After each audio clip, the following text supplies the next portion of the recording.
Hi, my name is Cody Jussel. I'm the founder of Santa Cruz Body Mechanics, located in Santa Cruz, California. I'm a corrective exercise specialist working with Liberty Rising to bring you some movement videos that you can use as nice, quick, breaks if you're working a lot from home and sitting. Get up, do a couple of these movements. Your body will thank you for it, I promise. So in the previous few videos, we talked about regaining or maintaining mobility in the hips and stability in the low back. We also want to think about maintaining stability in our thoracic spine, which is everywhere that our ribs attach to our spine.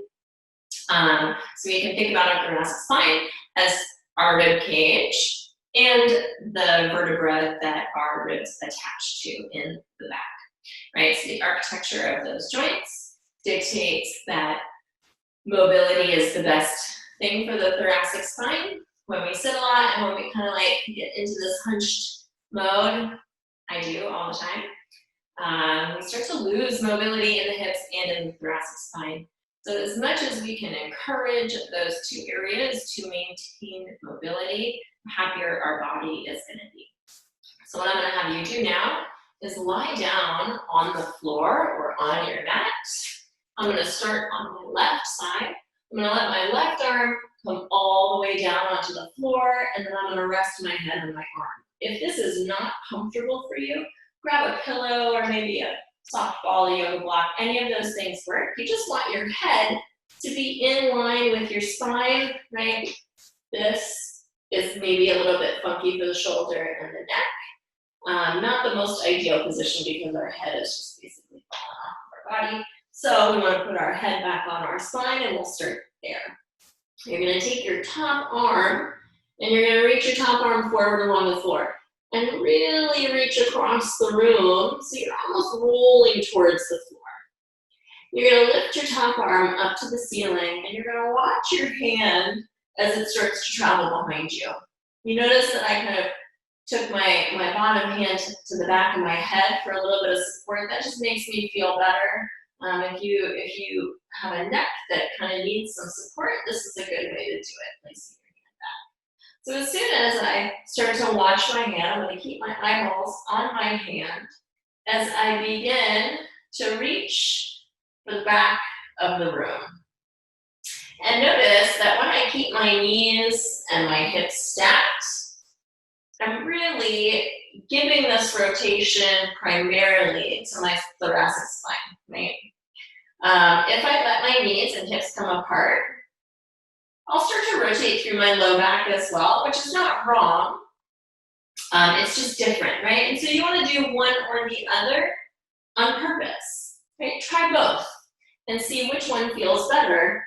Both of them are great, right? So I'm going to keep my knees and my hips stacked. And I'm just going to see how far I can go into that rotation, really isolating my thoracic spine. I'm keeping my eyeballs on my hand. And I'm making sure that I'm not letting my hand get too far behind me, right? So I want to be able to see my hand at least out of the corner of my eye, or else I start to put a lot of pressure on the front of my shoulder. So just make sure that you're still following your hand with your eyes, and then you're going to rotate forward. I'm really trying to maintain the reach through the fingertips, which puts a little bit of activity in my shoulder rather than being passive in my shoulder, right? And kind of just letting my arm draw back towards my spine. Instead, I want to reach up, right? So my arm is a little bit active, which supports my shoulder joint. My knees and hips are stacked, right? Or you can choose to let them come apart. And then you're going to bring yourself back to your forward position. As I mentioned in the last two videos, there's a great breathing video that is already up on Liberty Rising. So I would, right, because breath is a part of movement, it is essential, maybe the most essential and foundational. We want to add that breath to this movement, right? So if you have not watched that video, go back and watch that breath video. And then apply your breath to this movement. I really like to inhale as I open my chest to the ceiling An inhale is going to help facilitate the rotation and a little bit of extension that you're getting through your spine. And then I exhale to bring myself forward. I'm going to turn myself over, and I'm going to do the same thing on the other side, right? Because, like I noted in a previous video, also, two sides of our body might be very, very different from one another, right? And that is a human thing to experience. And it's just an interesting little piece of information that you can file away in your brain and be like, oh, interesting. I was more mobile on my right hip, and I can have more rotation when I rotate to the left, right? Or whatever the notes might be that you're gathering. They're just interesting little pieces of information that kind of help build this complete picture of your body, right? That might change over time. You might notice that the more you do these basic mobility exercises, right, the more symmetry you bring into each rotation. Or the same with your hips, right?